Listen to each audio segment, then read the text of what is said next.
नमस्कार मित्रों, आप सभी का स्वागत है हमारे चैनल अभिषेक एस ब्लॉग में। और अभी मैं मौजूद हूँ मीरगंज शहर में और मेरे साथ हैं मीरगंज नगर परिषद के पूर्व प्रत्याशी दिवाकर मिश्रा जी। इनके साथ हम बैठे हैं। मीरगंज के अलग अलग जगहों पे अलग अलग लोगों से मीरगंज की जो मुख्य समस्याएं हैं उसके बारे में मैं कई दिनों से सर्च किया, कई दिनों से पता किया, तो मुझे कुछ चीज़ें मिली हैं जो कि पहले भी ये प्रत्याशी रहे हैं और अभी वर्तमान में भी चुनाव मैदान में उतरे हैं। और चुनाव में तो अभी टाइम है, लेकिन इनकी तैयारियां जो है और इनकी जो पब्लिक के लिए, जनता के लिए, जो शहर के लिए और इस शहर में आने वाले तमाम गांव से लोग जो हैं उनके लिए जो सुविधाएं हैं लगातार उन पर ये काम कर रहे हैं। मीरगंज में काफ़ी चर्चा वाले व्यक्ति हैं, काफ़ी चर्चित व्यक्ति हैं, ये अपने पहचान के मोहताज नहीं हैं।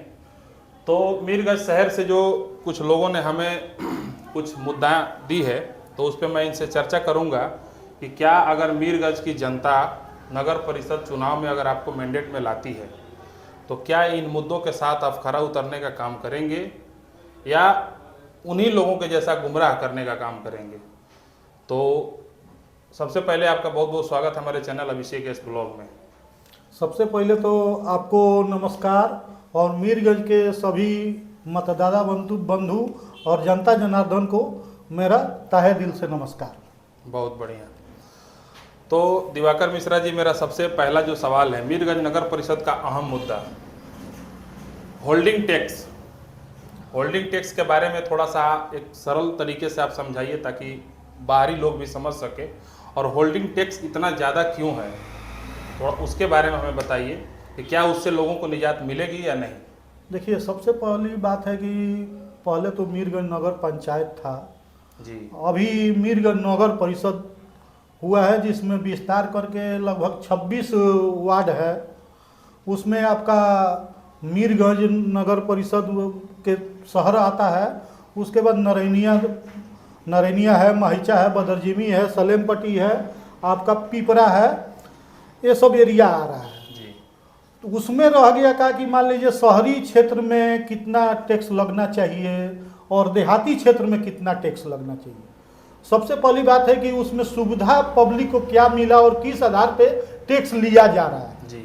अभी तो मेरे को ये भी सुनने में आया है कि 300 के एवज में 7,000 का रसीद कटा जा रहा है एक मकान का टैक्स, होल्डिंग टैक्स। जी जी। उसमें आपका अगर मैं जीत करके आता हूँ तो ये होल्डिंग टैक्स को सम्मान कर दूंगा। हर एक व्यक्ति, मैंने सबका साथ सबका विकास का नारा दे करके मैं सबको एक सम्मान दृष्टि से देखूंगा। अभी जो भी लोग होल्डिंग टैक्स दे रहे हैं उस टैक्स के अनुसार उन्हें सुविधाएं नहीं मिल रही है, तो क्या लोगों को टैक्स देने से बहुत ज़्यादा दिक्कत नहीं है? टैक्स दे रहे हैं लोग, लेकिन उस टैक्स के मुताबिक उनको सुविधा नहीं मिल रही है। तो क्या आप जनता अगर आपको मैंडेट देती है और आप इसी टैक्स पे चलते रहेंगे तो क्या पब्लिक को सुविधाएं प्रोवाइड करेंगे या अभी जैसा है वैसा ही रहेगा? नहीं, मैं अगर जीत करके आता हूँ, चाहे चुनाव जीतता हूँ, चाहे जनता मेरे को चुनती है जी, तो मैं अपने हिसाब से इसको सुधार करने का मैंने प्रयास करूंगा। जी, ठीक है। इसमें जो रह गया है कि सब किसी को सम्मान कर देना है जी। जैसे 2 तरह का टैक्स लगेगा। देहाती क्षेत्र में बहुत सारे गरीब व्यक्ति हैं जी, जी। वो टैक्स देने में भी सक्षम नहीं। टैक्स तो छोड़ दीजिए, एक टाइम का खाना के लिए अपना जुगाड़ करने के लिए भी वो तत्पर नहीं है, तो उनके लिए भी एक अलग सिस्टम होगा और शहरी क्षेत्र के लिए अलग सिस्टम होगा। ठीक है। मुझे दूसरा एक और जो मुद्दा मिला है, जो लोगों का शिकायत मिला है नगर परिषद के लिए, मकान का नक्शा जो बनवाना है, जो लोग बनवाते हैं मकान बनाने के लिए नक्शा पास करवाया जाता है, उसमें भी मैं ऐसा सुना हूँ कि भारी भरकम पैसा देना पड़ता है तब जाकर के एक नक्शा मिलता है।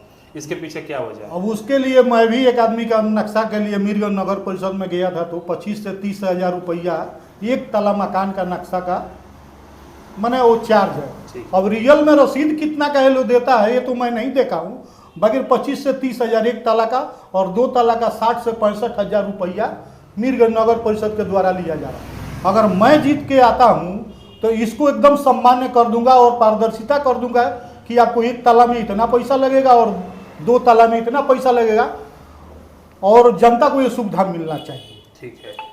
मेरा अपना खुद का एनालिसिस और मीरगंज के तमाम उन व्यवसायियों से मैंने पूछा है कि इस मीरगंज में टोटल कितना अप्रोक्स गांव आता है शॉपिंग करने मार्केटिंग करने के लिए, तो मुझे ऐसा मालूम चला है कि करीब करीब 200 गांव के लोग मीरगंज शहर को पकड़ के रखे हैं अपने शॉपिंग के लिए, अपने मार्केटिंग के लिए। और यहाँ पे जो सबसे बड़ा और अहम मुद्दा है वो ये है कि बस स्टैंड मीरगंज शहर में नहीं है, और उसके वजह से घंटों तक का जाम भी लगता है। पुलिस की गाड़ी हो, एम्बुलेंस हो, आम जनमानस हो, शादी विवाह का टाइम चल रहा हो या किसी प्रकार का भी कोई चीज़ हो, अगर एक बार गाड़ी जाम में फंस गई तो फिर उसको घंटा भर लग जाता है निकलने में। तो इस बस स्टैंड के नहीं होने के पीछे क्या कारण रहा है कि अब तक के जो भी जनप्रतिनिधि रहे हैं उन लोगों ने आज तक बस स्टैंड के ऊपर फोकस नहीं किया, बस स्टैंड बनवाने के संदर्भ में कोई ऐसा काम नहीं किया। उस पर आप क्या कहना चाहेंगे? अभी तक ले तो मैंने मीरगंज नगर परिषद से मेरा मांग है, जो भी जनप्रतिनिधि जीते हुए हैं उनसे मेरा मांग है कि पहले तो अपना ज़मीन को चिन्हित करें। मीरगंज नगर परिषद में एक सुंदर भव्य बस स्टैंड होना चाहिए, जो कि यात्री को जाम का समस्या है, जाम का समस्या। मीरगंज नगर परिषद के अंडर में जमीन है आपकी जानकारी में? बहुत सारा जमीन है। ठीक। मीरगंज नगर परिषद अपना चूज करना चाहिए कि हमारा कहाँ जमीन है। जी ठीक। अब मैं तो अब उस गद्दी पे नहीं हूँ कि मैं उसको चूज करके बता दूं कि यहाँ पे जमीन है। और दूसरा चीज़ है कि मीरगंज नगर परिषद के द्वारा टेंडर निकाला जाता है बिना बस अड्डा का। ठीक है। और उसका रसीद भी कटता है पर डे। ठीक है। और दिन भर पब्लिक जाम में फंसी रहती है, यहाँ तक ले एम्बुलेंस घंटों तक ले फंसी रहती है। जी।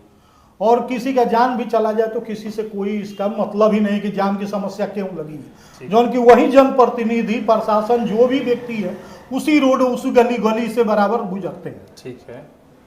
हमारा चौथा जो अहम मुद्दा है, वाटर कूलिंग मशीन शहर के कई जगह पे लगाया गया है, मुख्य मुख्य जगहों पे लगाई गई है और वहाँ पे लोगों की बताने की ज़रूरत नहीं। मैं खुद ग्राउंड पे जा कर के चेक किया, मैंने उसका प्रूफ भी रखा है।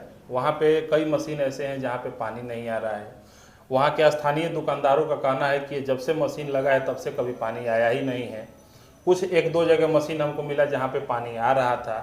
तो इन सब चीज़ों को, आप तो एक जनप्रतिनिधि हैं, आप तो एक जनता के लिए, जनता के आगे का जो कार्य है वो करने के लिए आप अभी दौड़ में हैं, तो कम से कम इन सब चीज़ों को तो आप सही करवा सकते थे कंप्लेन करके।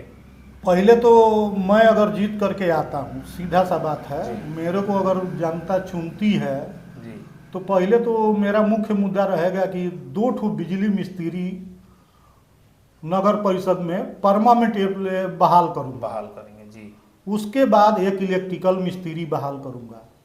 दूसरा, मैं मीरगंज नगर परिषद के द्वारा जनता के हित के लिए वो फ्रीजर लगाया गया है जी। और फ्रीजर लगाने के 10 दिन बाद ही मैंने फेसबुक के माध्यम से कंप्लेन किया। नगर परिषद में जो भी जनप्रतिनिधि है उनको भी मैं आगाह किया कि ये मशीन खराब हो चुकी है, इसको रिपेयर कराया जाए। ठीक है। लगभग ये फ्रिज जो लगी है मेरे ख्याल से बहुत जगह लगी है मीरगंज में, और लगभग की लगभग खराब है। इसमें पैसा भज गया और रिपेयर नाम का कोई सिस्टम नहीं है। ठीक है। मीरगंज नगर परिषद एक ही चीज देखता है कि मेरे को पैसा कहाँ से आना है। काम हो गया, जैसे तिरंगा लाइट ही लगा है, ठीक है। बहुत जगह वो तिरंगा लाइट खराब हो चुका है और रिपेयर नाम का कोई सिस्टम ही नहीं है मीरगंज नगर परिषद में। ठीक है। अच्छा, मेरा पांचवा और अंतिम सवाल है, छठ घाट के पोखर में नाली का पानी क्यों गिरता है? जिस छठ माता को हम लोग साल में सिर्फ एक बार पूजा करते हैं, 2 बार करते हैं, सिर्फ 2 बार पूजा करते हैं। और जो हमारा मीरगंज का छठ घाट है, चूँकि छठ घाट तो 2 जगह है, एक तो अपना गोपालगंज रोड में है और एक अपने साईं बाबा के मंदिर के सामने है। तो उस छठ घाट में मीरगंज के कई ऐसे घर का, कई ऐसे जगह का नाले का पानी जो है कि पोखर में आके गिरता है और उसी पोखर में हमारे घर की माँ बहन बेटियाँ जा कर के छठ घाट का अखंड पर्व करती हैं, तपस्या करती हैं। 24 घंटा 48 घंटा वहाँ पे रहना होता है उनको। तो कहीं ना कहीं अगर 1 साल का पूरा कचरा इकट्ठा उसमें हुआ हो और एक दिन आपके साफ करा देने से क्या वो कचरा और गंदगी सफाई हो पाएगा? और क्या उतने कचरा और गंदगी के बीच किसी के भी घर की महिला हो, बेटी हो, बहन हो, कोई भी हो, क्या बैठ करके 48 घंटा सर्वाइव कर पाएगा? ये तो कोई नहीं कर पाएगा। एक लोक आस्था का पर्व है छठ जी। उसमें माताओं बहुत कठिन तपस्या से वो व्रत को रखती है, निर्जला, वो भी 36 घंटा का। उसमें मान लीजिए जो मीरगंज का बहुत दिन से ये मुद्दा पड़ा हुआ है, करोड़ों रुपया लगा करके छठ घाट का विस्तार हुआ, सुंदर लगा, देखने में भी सुंदर लगा। बाकी ये जो नाली की पानी की जो समस्या है, इस पे अभी मीरगंज नगर परिषद का कोई ध्यान नहीं है, और उस सारा कचरा वहीं पे गिरता है। अभी भी आप जाके देख सकते हैं कि छठ घाट जो है कितना मने गंदगी उसमें पड़ी हुई है। अगर मैं आता हूँ तो उसको बंद करने का और सुचारू रूप से नाला का विस्तार करने का व्यवस्था करूँगा कि ये पानी इधर न गिरे, वो दूसरे जगह जा कर के डैम्प हो। मैं एक गाँवटी क्षेत्र से आता हूँ, रूरल एरिया से आता हूँ, और मेरे जैसे ना जाने मैंने पहले ही बताया कि 200 गांव है जो कि मीरगंज शहर को पकड़ के रखा है अपने शॉपिंग मार्केटिंग के लिए।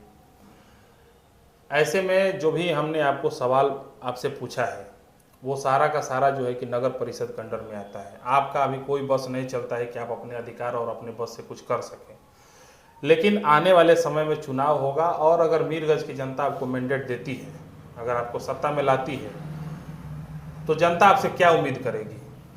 जनता तो मेरे से उम्मीद करेगी कि मैं अगर वोट दिया हूँ आपको तो मेरे को काम चाहिए। तो मेरे ऊपर जनता अगर विश्वास करती है तो जनता के ऊपर भी मैं 100% खरा उतरने का प्रयास करूँगा। और अगर जनता के मैंडेट देने से पहले अगर आप एक प्रत्याशी हैं, पहले भी रहे हैं और अभी भी हैं, तो जो भी मेरा सवाल था वो मेरा सवाल नहीं था, मीरगंज शहर के लोगों का सवाल था, साथ में मेरा भी था। तो आपको मेरे मतलब मैं अपने माध्यम से इनसे कहना चाहूँगा, अपने चैनल के माध्यम से, और नगर परिषद मीरगंज से भी मैं दरख्वास्त करना चाहूँगा कि जो भी हमारी समस्याएं हैं मीरगंज शहर के लिए, वो केवल मीरगंज शहर के लिए नहीं है बल्कि 200 गांव के लिए है। जो 200 गांव के लोग इस शहर में आते हैं मार्केट शॉपिंग करने के लिए, उनके लिए ये समस्या है, उनके लिए ये सवाल है, उनके लिए ये वीडियो है। तो मेरा मीरगंज नगर परिषद से दरख्वास्त है, अनुरोध है, और साथ में दिवाकर मिश्रा जी से भी मेरा अनुरोध रहेगा और दरख्वास्त रहेगा कि आप लोग सब लोग मिलजुल करके इन मुद्दों को जड़ से मिटाने का प्रयास करिए, और तब जाकर के जनता चाहे मानेगी कि हाँ, हमने जिसको मैंडेट दिया या हमने जिसको चुना वो हमारे विश्वास पे खरा उतरने का काम किया, हमारे साथ विश्वासघात नहीं किया। तो इसी के साथ बहुत बहुत धन्यवाद मित्रों, फिर आपको मिलते हैं दूसरे वीडियो। जी नमस्कार।